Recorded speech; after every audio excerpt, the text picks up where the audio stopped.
Добра вечер и добре дојдовте на вечерјашната промоција на вториот роман на Сашо Кузмановски, Бахус. Во што го погледнавме пред малку е филмска најава токму за новата книга од Сашо. Се надевам дека во некоја следна прилика ќе гледаме трейлер за некој филм снимен според некоја твоја книга, затоа што книгите, барем овие две што ги напиша досега, навистина се податливи за екранизација. Пред да поразговараме со Сашо за Бахус, односно пред да ви го представам, барем малку пред да посегнете да го прочитате, мислам дека ќе ни биде на сите интересно да ставаме на рамка на жанрот криминалистички трилер, кој што е толку популарен во денешно време и сакаме и да гледаме ТВ серии, играни филмови и се повеќе да читаме книги од овој жанр, но мислиме, барем имам впечаток дека општо мислење дека ова е жанрот на 21 век, затоа што има хиперинфлација во светот на книги од овој жанр, но за волја на вистината, жанрот или барем трагови кои што го најавувале овој жанр потекнуваат уште во Библијата. Сигурно сите се сеќавате и сте прочитали и знаете за братоубиството на Каин врз својот брат Авел, децата на Адам и Ева. Малку подоцна во антиката исти такви траги се наоѓаат и во драмскиот текст Едип Тиранинот на Софокле. Малку подоцна и во Шекспировите драми Макбет, например Јулиј Цезар и така натаму. Малку подоцна во историјата познатата тема со серискиот убиец Джек Мевосек, нели во Вајтчепел. Понатаму, тука сум си ги запишала и многу поважни автори од 19 век, кога и реално се лоцира почетокот на жанрот криминалистички трилер. Тоа е Виктор Иго. Искрено еве јас студирав книжевност, не знаев дека трагите на овој жанр токму се наоѓаат кај Виктор Иго, па и Оноре де Балзак. Малку подоцна Дикенс, кој што е познат по третирање на социјални теми, но секогаш опфатени и вакви некои криминалистички настани. Вилки Колинс, Едгар Алан По, сите сме го читале Убиството во улицата Морг, кога се појавува нели детективот Огист Дупин, познат како Морс. Можеби појавата на првиот лик детектив во книжевноста. Малку подоцна Артур Конан Дојл и Шерлок Холмс. Емил Зола, исто така пишувал реалист на вакви теми и така натаму. Но реалниот бум овој жанр го доживеал меѓу двете светски војни, поконкретно непосредно по крајот на Втората светска војна, кога всушност издаваштвото како индустрија претрпува многу промени. Тогаш се појавува некоја ефтина хартија и луѓето наместо да чекаат продолженијата на Дикенс, на Колинс и на претходно споменатите писатели да излезат во списанијата, значи во периодиката, сега за прв пат може да прочитаат една цела приказна одеднаш. И всушност тогаш, во 20-тите години на 20-тиот век, почнуваат и да се појавуваат првите милионери автори на крими романи, затоа што набрзо почнуваат да се откупуваат авторските права и да се снимаат филмови на оваа тема. Но мене ми е најинтересно прашањето од каде овој интерес да се чита криминалистичка проза, нешто што во себе подразбира дека е вклучено некакво насилство. Па така еден современ автор на трилери, Иан Ренкин, смета дека крими романот е совршено средство за дискусија за современи прашања и дека ликот на детективот, инспекторот, и самиот има инспектор како во својот серијал, инспекторот Ребус, ми се чини дека се вика. Детективот, инспекторот има неограничен пристап до сите места од современата урбана сцена и на тој начин писателот на крими романи ги води читателите во забранета територија. Веројатно тоа е онај трилер момент кој што го задржува вниманието на читателите. Па кримификцијата од секогаш знае како да ги артикулира стравовите што ги негува општеството во сите периоди од историјата и така натаму. Да се вратиме на нашиот роман Бахус. Мене Сашо искрено ми беше откритие со првиот негов роман Афера во музеот на Пари. Не случајно ја споменувам затоа што Бахус е втор дел, независен втор дел од предпоставената трилогија што Сашо ја замислил и која се надеваме дека година ќе ја заокружиме затоа што ќе одбележуваме и одреден јубилеј. Се надевам дека ова не е спойлер за тоа што следува.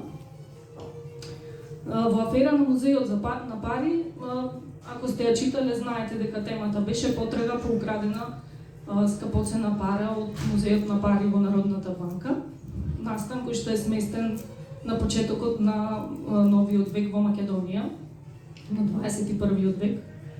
Сега Бахус е малку посложена приказна за инспекторот Джовани, кој што е всушност водечкиот лик во романите на Сашо. И сега ако во Афера на музеот на Пари гледаме една пообична нарација, во Бахус пак можеме да забележиме известен напредок во писателскиот манир на Сашо, кој што веќе си ја гради својата поетика и е препознатлив по тоа. Значи, тука имаме една плетка од фокализации, од гледни точки, од многу ликови, затоа што се работи за повеќе од едно убиство, што води корени уште во антиката, во римската антика и конкретно во градот Стоби. Тоа што е фасцинантно кај Сашо и во првиот роман, но и во овој е неговото многу напредно знаење, познавање од историјата на Македонија. Во првата книга тоа беше и познавање од нумизматиката и истражување од таа област, кој што ги применува во книгата и затоа книгата звучи толку убедливо. Дури добивал прашања кога се случил тој настан. Значи, успел сугестивно да влијае читателите дека настанот на вистина можеби некаде се случил, а поминал под радарот на луѓето. Во Бахус исто така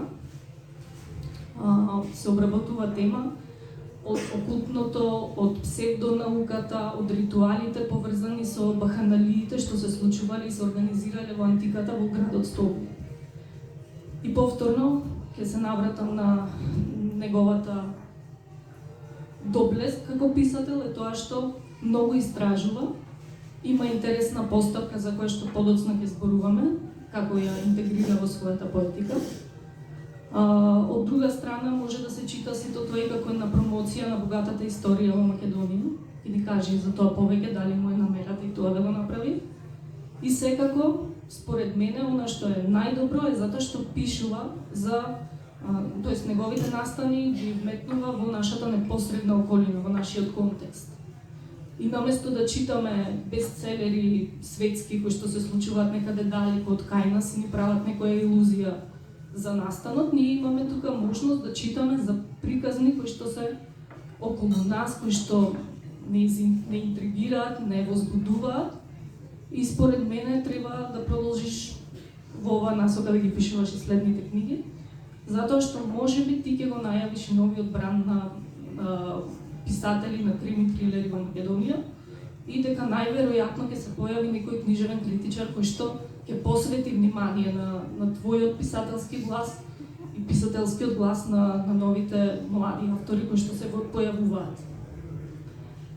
Сега, за да не би сакала искрено да ви правам спойлери за книгата, затоа што навистина многу сложена, Сашо истражувал многу, би сакала низ разговор со него да ви откриеме малку повеќе за љубопитноста негова да пишува на овие теми, за постапките кои што ги применува, за како ја гради својата поетика и слично. Сашо, првото прашање ми е, би сакала, јас ја знам, бидејќи сме зборувале многу со тебе, туку на присутните да им ја демистифицираш твојата писателска постапка, да ги споделиш со нас, да го споделиш со нас принципот што го следиш при пишувањето, како одлучуваш за што ќе пишуваш, зошто токму за избраната тема и зошто баш начинот кој што го избираше тој. Фала ти за убавите зборови, фала на сите што вечера сте тука, како моја поддршка секако и за овие два романи кои што излега, ќе биде и третиот, како што каже писар, ја се надам до крајот на идната година, за да фатиме еден јубилеј, бидејќи тоа е исто така многу интересна тема од нашето поднебје. Однос на прашањето за начинот на пишување на книгите. Веројатно секој автор си има свој принцип на работа, мојата идеја и кога почнав беше водена од токму она што го спомена и писара дека многу малку во македонското милие во однос на овие крими трилер автори ќе најдете тематика која што е врзана со нашето поднебие или барем во нашата околина. Обично ние барем од она што јас и читам, доста читам, главно се обидува наши автори до пред известен период на години своите дејства да ги сместуваат на некои други локации, може би изгледа малку така по екзотично. Јас тргнав напротив да се обидам да направам нешто што ќе би се случувало овде кај нас, бидејќи сепак овие теми не се нереални за нашите услови. Така беше и со афера за во музеот на пари, така и Бакус. Инаку принципот на работа тргнуваш во некоја премиса, веројатно која што те интересира, мене доста ме интересираше и Стоби, како една фасцинантна локација, една археолошка на јавиште кој бил посетил може да види каква историја крие, ако прочита малку повеќе, веројатно ќе се заинтересира малку повеќе за целата таа историја која што е таму. Сега кога ќе почнете малку повеќе да копате, веројатно доаѓате до приказни кои што ви изгледаат податни за да ги ставите во една книга. Кога на сето тоа ќе му додадете и една фикцијска, би рекол, тоа некаква реалност, но сепак е фикцијска приказна, за да изгледа во стилот на овие нови модерни крими трилер техники кои што ги гледаме. Главно денес се низ серии и низ филмови, иако се надевам дека има и многу повеќе кои што сакате вакви читателски да ги проследат низ страници на книги. Бакус почна премисата да видиме како би било да се случи нешто на просторот на еден таков антички, не зборувам само за театар, него за едно такво археолошко наоѓалиште, а потоа, бидејќи јас сум таков човек кој што никогаш не пишува повеќе од 1 до 2 глави кога ќе седне и изгледам, тоа е веројатно не повеќе од 5 до 10 страници максимално. И потоа како продолжував, така ми се менуваат приказните за пишување и писара неколку пати ме прашува што ќе пишува следно. Навистина не знам ни кај ќе оди приказната, бидејќи во моментот кога ќе ја завршам едната глава, сакам тоа да малку да отстои, да одлежи едно 2, 3, 5 дена, месец дена, некогаш и 3 месеци, па потоа да препрочитам за да продолжам, бидејќи не сакам да пишувам во налет на инспирација, бидејќи сметам дека многу пати кога сум пробал така, се враќам многу назад и наоѓам многу подобри решенија за определена приказна. Бидејќи трилерот како жанр бара доста интуитивност, доста мистерија, доста ајде да кажам возбудувачки моменти кои што во наплив на пишување ќе ги заборавите. Потоа треба само да се враќате назад и да поправате. Затоа пишувам долго, многу долго книгите, сме зборувале година, две, некогаш еве и 3 години додека се завршат, затоа што си бара прво истражување, а и самата постапка додека се заврши нешто. Најлесно е веројатно да дојдеш таму некаде до крајот, а најтежок е крајот кога треба да ги врзеш сите тие метастази кои што си ги пуштил од приказната, да ги ставиш во некаков глобален завршеток или реален завршеток кој што нема да биде разочарување. Така што во принцип тоа е начинот на кој што пишувам. Така до сега, не знам, ова е само втора книга, не сум од тие писатели кои што имаат по 10 наслови до себе. Ќе видиме, третата веќе ја работам. Тешко ми оди, многу потешко веројатно од овие први две, затоа што и таа е во многу покомплексен период од нашето општествено живење во Македонија и се надевам, искрено рековме, до година имаме една убава година за да излезе таа книга, се надевам дека со таа, како што кажа ти, планирана е трилогија, да ја завршиме приказната со овие ликови, а здрави потоа желбам е да се пробам во овој жанр, но малку повеќе во тој историски трилер.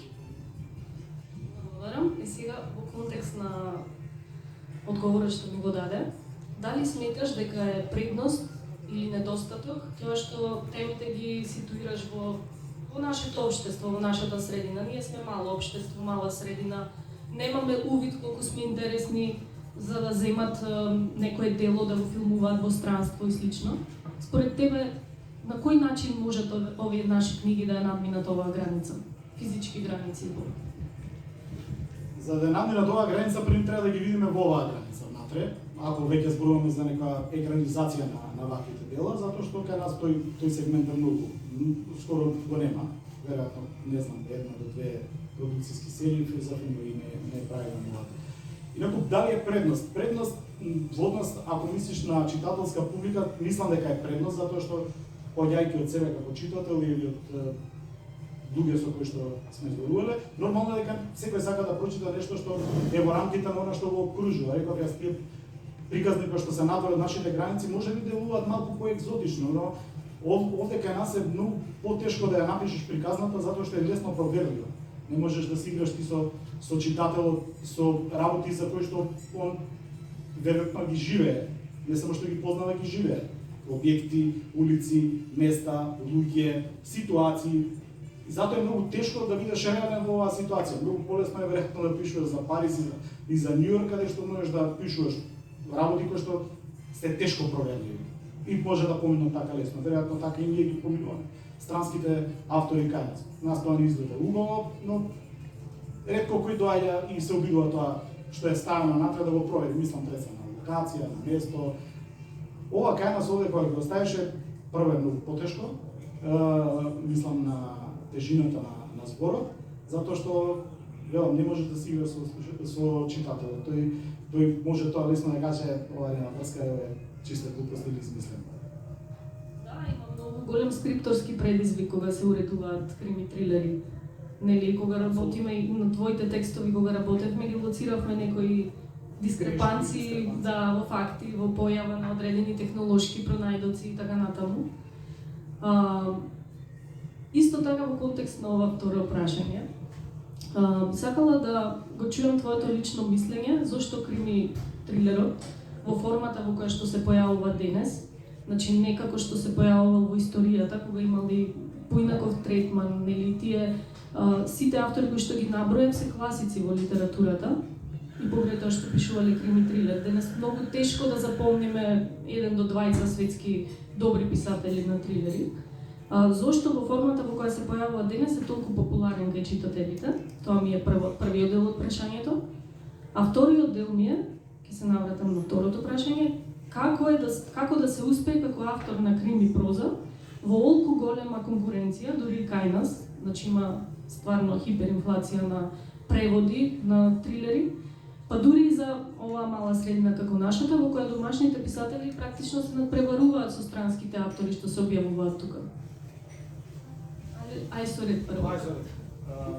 Првото прашање зошто е толку популарен. Веројатно има 5-6 работи кои што го издвојуваат од останатиот дел од литературата, од книжевноста, затоа што е брз, затоа што тоа се текстови кои што се актуелни, текстови кои што ги живееме, случувања кои што предизвикуваат возбуда, мистерија, нешто што го крева адреналинот и додека читате и додека гледате. И веројатно таа литература е податлива за поширокиот дел од публиката. Сега како да се успее веројатно, да, во последно време ево и од овие два романи кои излега, напливот на текстови во форма на романи, да, има и издавачките куќи, тоа е добро што повеќе им дава шанса на млади автори, гледам дека постојано излегуваат, тоа е добро за да можеме да направиме некаква конкурентност на пазарот со илјадници преводи кои што доаѓаат, за кои што сме зборували со тебе, има во огромен број се далеку послаби од романите кои што се од домашните автори. Но дали е полесно за издавачките кои да ги преведуваат и да ги пласираат, полесно веројатно за да ги завршат и побрзо. Така што мислам дека тешка е борбата, сега се уште, но се надам со тек на време сите оние кои што сакаат да читаат, особено ова жанр на литературата, ќе им дадат повеќе шанса на домашните автори. Ако ништо повеќе, има квалитетни автори, наши пријатели, дел од луѓето со кои што се познавам, знам дека наистина сериозно го работат ова, а ова е еден од жанровите кој што е исклучително тежок жанр. Без разлика што многу не викаат крими трилер, тоа е нешто лесно, едноставно и кај книжевната критика проаѓа така, доста, како се вика тоа, подценето, Не знам од која причина, еве веќе 2 книги ќе одиш на превари за романи на годината. Трилерите испаѓаат уште во првиот филтер, првото чистење, што би рекол Таде Го, најпродаваниот екс-југословенски писател на крими трилери, беше во Скопје, чест да се запознаме да разговарам. Човекот ќе стигне до бројка 100.000 продадени, што за нас е веројатно мислена именка, но ете во Словенија тој успеал тоа да го направи. И он истото прашање јас му го постави зошто трилерите не влегуваат во награди за романи на годината, дали имаш ти добиена награда? Немам добиена награда. Вика затоа што во нашите книги нема патење. Луѓето кога читат не патат. Тук може да се возбудени, да се да им скокне адреналинот, па може би да се уплашат или не знам што. Вика во книжевната критика тие што пишуваат книги за патење тие обично добиваат награди. Се надоврзам на ова што го кажа, интересен податок прочитав подготвувајќи се за вечерашната промоција. Тоа што рече дека е потценет жанр во денешни рамки, тоа е веројатно затоа што има хиперпродукција на жанрот. Денес, ако некој афирмиран писател на проза, квалитетна проза, уметничка проза, сака да проба во жанрот трилер, најверојатно ќе посегне по псевдоним за да ја објави таа книга. Дали е тоа поради некаков срам од фелата или некоја друга причина, да. Што е многу чудно, затоа што пак ќе кажам историски, најголемите мајстори кои што останале запишани во книжевната историографија, како Дикенс, еден огромен критичар на социјални теми, а сепак пишувал на вакви, во овој жанр пишувал многу.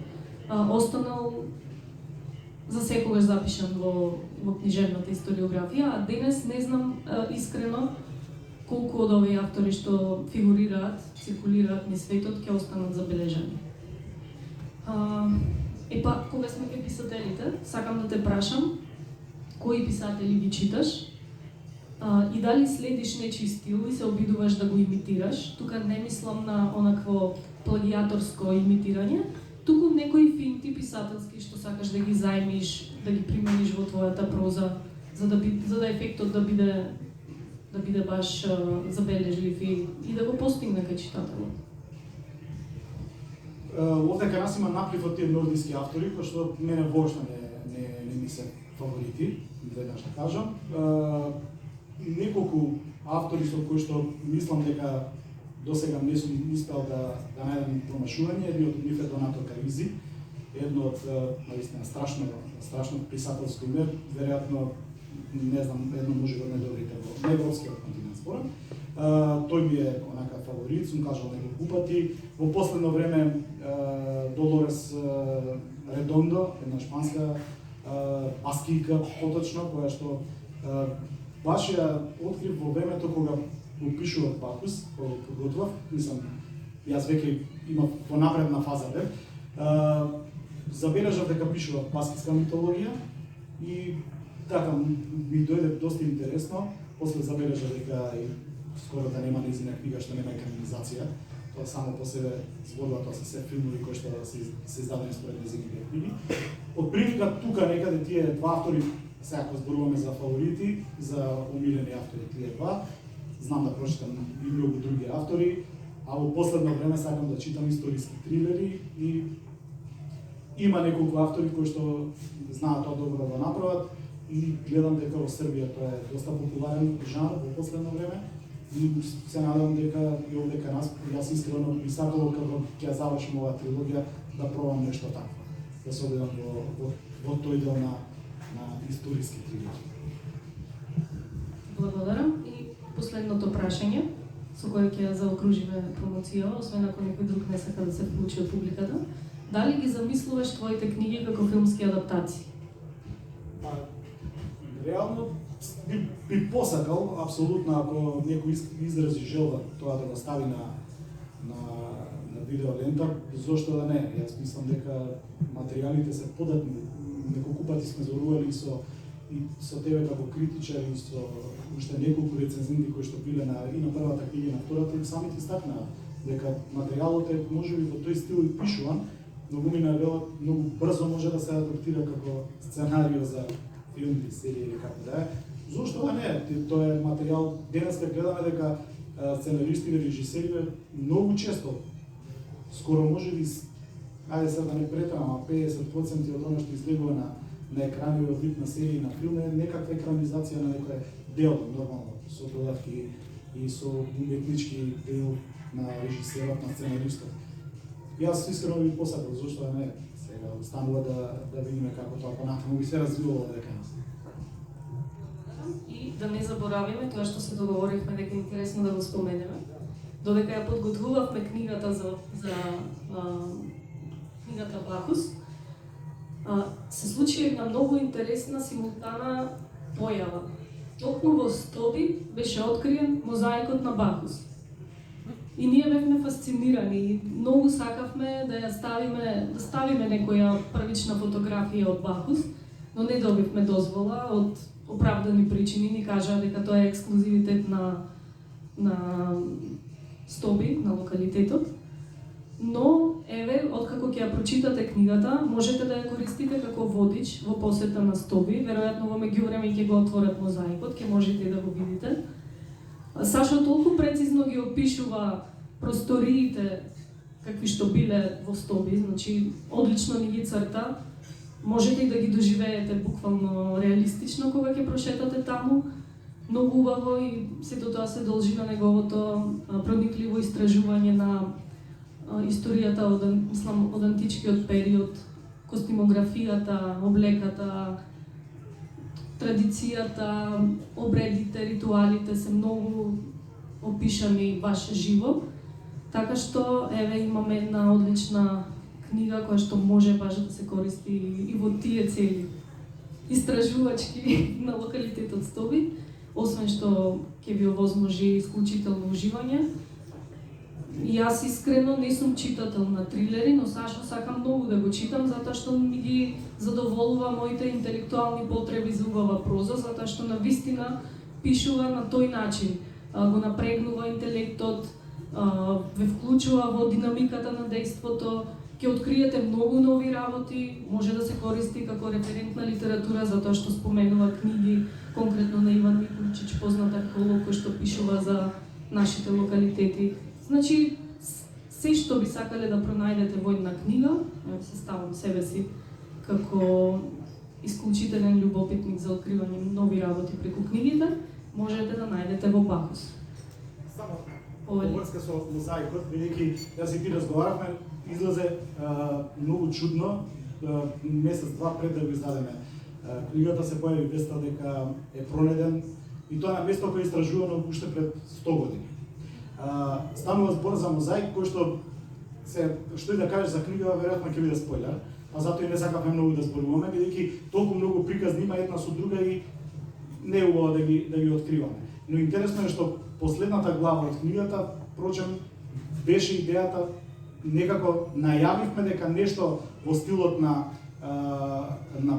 Бахус или на богот Дионис, кој што како култ во Стоби бил исклучително силен и моќен, а еден од оние кои што најмалку се, како се вели тоа, како со артефакти докажани, а стојат како пишани документи, полека почнаа да излегуваат. Еден од нив јас најавив таму во книгата, бидејќи действото на книгата е во 2005 година. Неколку години подоцна е пронајден еден дел од столб на Бахус, односно на богот Дионис, по грчки Бахус во римско време. И сега, веднаш после тоа, излезе скоро на истата локација во Теодосијанската палата пред неколку месеци мозаикот. Тоа е едно ретко уникатен мозаик кој што го нема на друго место туку во Стоби. Сакавме да го вентнеме во последната глава, ма рековме ајде добро, завршена е книгата, да не ја преправаме, а инаку ќе видат тие што ќе ја читаат до последните глави, ќе видат зашто правиме ова. Звучиме како Симпсонови кои што ги најавуваат работите однапред. Ви благодарам што не следите со внимание. Ако имате некое прашање, слободно можеме да ве вклучиме. Ако не, Сашо ја подготви добро, го подготви рачниот зглоб за подпишување книги. Тука некој ни донесе многу интересни чоколадца со корицата од Бахус. Ќе се послужите кога ќе ви се подпишува Сашо. И повелете на една неформална дружба. Благодарам.